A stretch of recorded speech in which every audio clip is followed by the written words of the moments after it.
Programme में एक बार फिर खुश आमदीद। बानी पीटीआई ने आज अडियाला जेल में साबिक DGISI फैज हमीद की हिरासत पर ऐसी गुफ्तगू की जिससे पता चलता है कि बानी पीटीआई के फैज हमीद के बारे में अब भी क्या ख्यालात हैं।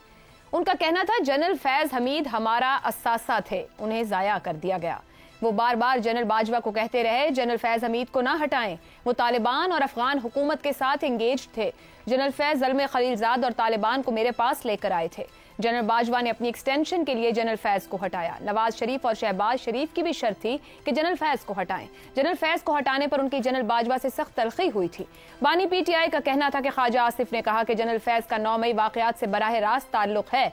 अगर 9 मई जनरल फैज ने करवाया तो इसकी तहकीकात होनी चाहिए। अच्छा है फौज इंटरनल एहतसाब कर रही है, अगर ये एहतसाब कर ही रहे हैं तो फिर सबका करें। इसी बातचीत में बानी पीटीआई ने कहा कि जनरल रिटायर्ड फैज हमीद का मामला फौज का अंदरूनी मामला है, उनका साबिक DGISI से कोई ताल्लुक नहीं। अगर फौज जनरल रिटायर्ड फैज का एहतसाब करना चाहती है तो करे, उनका फैज हमीद से कोई लेना देना नहीं। इसी मामले पर गुफ्तगू रहेगी। पैनल के लिए सवाल। फैज हमीद हमारा असासा हैं, उन्हें जाया कर दिया गया। बानी पीटीआई साबिक DGISI के खिलाफ कार्रवाई। क्या बानी पीटीआई फैज हमीद की हिमायत करके अपनी मुश्किलात में इजाफा कर रहे हैं? शहजाद चौधरी साहब, ये गुफ्तगू इस वक्त में, इस टाइमिंग में की जानी चाहिए, आसानी देगी, मुश्किल करेगी? अच्छा, फिर से वो बानी पीटीआई की तरफ हम चले जाते हैं हर सवाल में।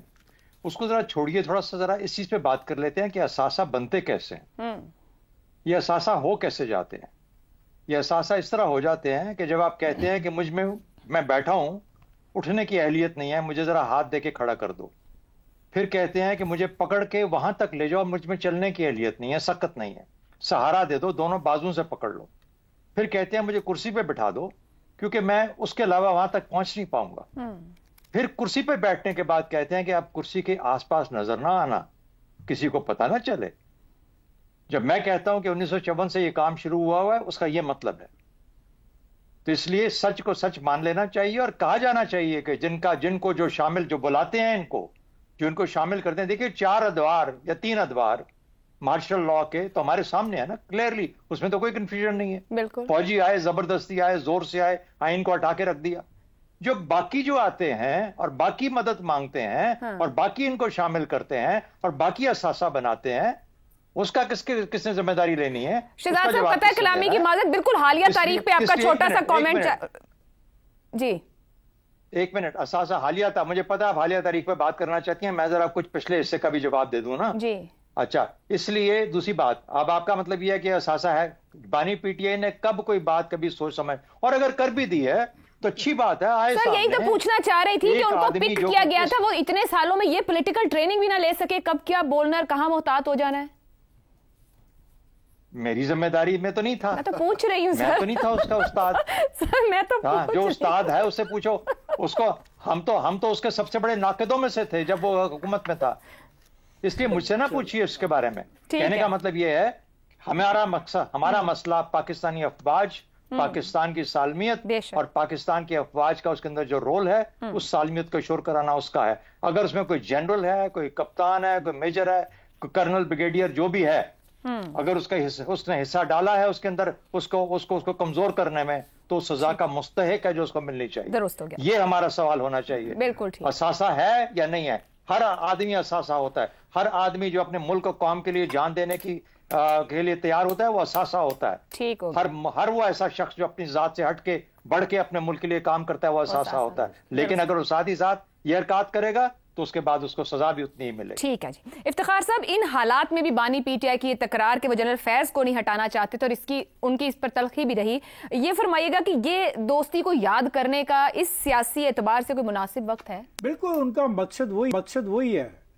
वो उनकी जितनी भी उनकी कार्रवाई थी, जो उनकी मेहनत है, वो उसको तस्लीम कर रहे हैं, शाबाश दे रहे हैं और कह रहे हैं मैं तुम्हारे साथ हूँ, और ये हौसला दे रहे हैं उनको। अफसोस नहीं कर रहे और उनके लोगों को जो उनके साथ अभी कई जगह पे मौजूद होंगे, उनको पैगाम दे रहे हैं कि डटे रहो, कुछ भी नहीं होगा, ये मेरा एहसास है और मैं हाजिर हूँ, मैं आने वाला हूँ, ये मेरा एहसास है। भला इसने लोगों को ला के बिठा दिया हो पाकिस्तान के बॉर्डर्स के, उस बॉर्डर के ऊपर जो मोस्ट सेंसिटिव बॉर्डर है, लेकिन फिर भी ये मेरा एहसास है, मैं तो शाबाश देता हूँ बानी PTI को कि उनमें हिम्मत है, उनमें जुर्रत है, उनमें वल्वला है, उनमें इस्तिकामत है, उसमें हौसला है कि वो कह रहे हैं ये मेरा सासा है, क्योंकि इसको मानने के साथ ये पैगाम नीचे तक जाएगा उन लोगों के पास जिनके नज़दीक वो फैज़ असासा है, जिनका माने फैज़ के भी तो चाहने वाले कहीं होंगे, तो ये पैगाम इस जरिए से वहां तक पहुंचाया जाएगा कि भाई डरो नहीं, मैं आने वाला हूं, ये कल जेल के दरवाजे खुले तो मैं नहीं होना है और मेरा असासा ये है। आसानी देंगे ऐसे बयानात, आसानी देंगे उनको? मैं इतने वाज़े तौर पे हैरान हो रही हूं आप। मैं वाज़े तौर पे कह रहा हूं कि एक शख्स जो क्लेम कर रहा है कि he will be the next prime minister, दरवाजा खुलने के साथ वो एक आदमी के बारे में असासा कह रहा है, वो उसको असासा कहने के साथ पैगाम ये दे रहा है फैज के असासों को कि घबराना नहीं है, खड़े रहो जहां खड़े हो, बस मेरा ये असासा मेरे है, तुम इसके असासे हो। लेकिन एक बात मैं कहना चाहूंगा, मैं पाकिस्तान के उन लोगों को सलाम पेश करता हूं जिनको आहिस्ता आहिस्ता ये बात समझ आनी शुरू होगी। ठीक, एक हमाद साहब, इमरान हुकूमत की तालिबान नवाज पॉलिसी के बुरे असरात रहे, मगर आज भी जब वो गुफ्तगू कर रहे हैं तो वो फैज हमीद की उस पॉलिसी की भी हिमायत कर रहे हैं और अपना भी पॉइंट ऑफ व्यू दे रहे हैं, यानी एक तरह से पॉलिसी को डिफेंड करते दिखाई देते हैं। काबुल में कौन चाय नोश कर रहा था, कौन कह रहा था घबराने की जरूरत नहीं? क्या कहा जा सकता है कि पॉलिटिकली राइट डायरेक्शन में आगे बढ़ते हैं जब कोई बात और गुफ्तगू कर रही है, उनकी अपनी समझ से बालातर हो रहे हैं मामला? मेरे ख्याल असल में तो वो डिस्टेंस करना चाह रहे थे अपने आप को, जैसे उन्होंने कहा कि एहतसाब कीजिए इनका, अगर इन्होंने कोई गलत हरकत की है तो ज़रूर एहतसाब कीजिए। 9 मई में अगर इन्होंने करवाया है, मगर साथ ही ये भी कहा ना नुकसान कर दिया। हाँ, वैसे कितनी वो प्यारी बातें करते हैं, वो कहते हैं अगर इन्होंने करवाया 9 मई तो फिर आप इनको पकड़ लीजिए, एहतसाब कीजिए। हालांकि उन पर इल्ज़ाम ये नहीं है कि उन्होंने 9 मई करवाया, उन पर इल्ज़ाम ये है कि उन्होंने आपको एड किया है, आपको असिस्ट किया, ये उन पर इल्ज़ाम है। अच्छा खैर, ये जो हमने असासा अफ़गान पॉलिसी देखी, ये हमें भी मालूम है अब, और अफ़गानिस्तान की हुकूमत को भी बहुत अच्छी तरह मालूम है। वहाँ पर एक गुस्सा पाया जाता है उस दौरे के हवाले से, और जो हमने लोग वापस ला के यहाँ आबाद किए वो कोई सीक्रेट है? अब सबको मालूम है वो सवात में क्या होता है, ये जो लोग इकट्ठे हो जाते हैं किस चीज़ पे एहतजाज करते हैं। बुनियादी मसला ये है कि ये इनकी पॉलिसी थी, ये जो असासा साहब थे ना, ये इनका मरकजी किरदार था और ये बाला अदा कर रहे थे। यानी किसी को मालूम नहीं था कि पाकिस्तान में पॉलिसी क्या बन रही है अफगानिस्तान पर, तालिबान के हवाले से, TTP के हवाले से। तो ये पॉलिसी असासा बनाते थे, मिस्टर असासा, और ये 1-2 लोगों को अपने साथ मालूम होती थी, किसी को मालूम नहीं थी। और फिर नीड टू नो बेसिस जो होती हैं इनकी, उस बुनियाद पर कुछ लोगों को शामिल किया गया और ये सारा सिलसिला दोबारा शुरू किया। कहीं बाद में जाके पार्लियामेंट ने भी कुछ इस पर कह दिया था, मुझे याद पड़ता है। तो ये जी बात बुनियादी बात इसमें यह है कि बहुत सी सियासी जमातों को, जैसे उन्होंने जिक्र किया ना, चव्वन से ही मामला चल रहा है, चव्वन से चल रहा है, रिपब्लिकन पार्टी से चल रहा है, और बहुत सी जमातें यहाँ पर बनाई गई, बहुत से असासे तख्लीक किए गए, और उसमें हर बड़ी पार्टी भी और छोटी पार्टी भी शामिल है, बहुत कुछ हुआ। लेकिन जो PTI के साथ इन्होंने ज्यादती की वो ये थी कि फैज़ हमीद साहब ने उसको एक डेस्क की तरह अपने चलाना शुरू कर दिया था। ये पहली दफ़ा हो रहा था कि आपके तमाम सियासी मुखालफीन जो हैं उनको संभालने की जिम्मेदारी हम पर है, हम इनका बंदोबस्त करेंगे। तो ये सारा खेल ही, यानी आवे का आवा बिगड़ा हुआ था, ये सारी खेल। दोस्तों, शहजाद साहब कुछ कहना चाह रहे हैं? हाँ, मैं वही कहना चाह रहा था कि ये मामला फिर आके पार्लियामेंट में भी डिस्कस हुआ। ठीक है, एक पार्लियामेंट की कमेटी की आ गई या पार्लियामेंट के अंदर इसको डिस्कस किया गया और ये मामला बताया गया जब उनको वापस ला गए। और उस वक्त बिलावल भुट्टो ने वो आवाज उठाई इसके खिलाफ, ठीक, लेकिन फिर आहिस्ता आहिस्ता जरदारी साहब के कहने पे आवाज वो खामोश कर दी गई। तो ये बहस में आया था मामला, लेकिन शायद वो एक ओपन सेशन नहीं था वो। ठीक है, ज़ैगम साहब, 2 रोज पहले बानी PTI ने कहा एहतजाज करेंगे, बांग्लादेश और पाकिस्तान के हालात मुख्तलिफ नहीं, या हालात ज्यादा बुरे, कौम इंतजार में है, लावा पक रहा है, तीली की जरूरत है, सब तबाह हो जाएगा, कॉल देने लगे हैं, लोग तैयार रहें। क्या आने वाले दिनों में वो ऐसे बयानात देने के काबिल रहेंगे? बयानात देने से उनको कौन रोक सकता है? बयानात तो वो देते रहेंगे, वो पॉलिटिकल लीडर हैं और बयानात देना उनका काम है। और जो ग्रेविटी ऑफ सिचुएशन है उस पर भी वो बात कर सकते हैं कि हालात बहुत संजीदा हैं, अवाम गुस्से में है। क्या अवाम उनकी काल पे निकलेंगे या नहीं निकलेंगे, ये अलग बात है। अवाम स्पेंटेनियसली अपने तौर पे निकलेंगे या नहीं निकलेंगे, ये अवाम ने फैसला करना है।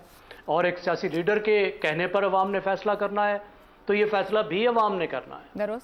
اب جہاں تک اثاثے کی بات ہے، دیکھیے جو اثاثے والا سوال تھا، اب سوال یہ ہے کہ وہ اثاثہ تھے، انہوں نے کہا ہمارا اثاثہ، تو ہمارا کی تشریح نہیں کی کہ ہمارے سے کیا مراد ہے۔ اس قوم کا اثاثہ تو وہ نہیں تھے۔